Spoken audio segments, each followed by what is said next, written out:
самый главный вопрос. Почему вы все видите, что люди не получают зарплату? Сейчас можем говорить, там, валить на водителей, на всех. Что они правы, не правы, там еще что-то. Виноваты вы, как руководители, которые не берете, не систематизируете эту работу. Раз. И второе. В любом случае они есть на работе, есть, они должны получать зарплату. Везде это разложено. Мы говорили там, газомоторное топливо, автобусы переводим. Сэкономим столько-то денег. Почему-то я не вижу там экономии. Как платили те же выпадающие, те же платим. А куда эти тогда на бензин сэкономленные деньги делись? И кто это рассчитал, кто это разложил все? Кто это видит в конце концов?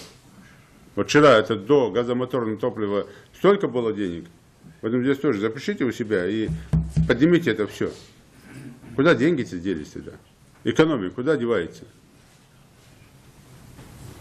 Сколько один автобус на бензине и газомоторном топливе имеет экономию? Вот у нас же расчеты такие были. И вот вопрос тогда, куда деньги-то эти делись?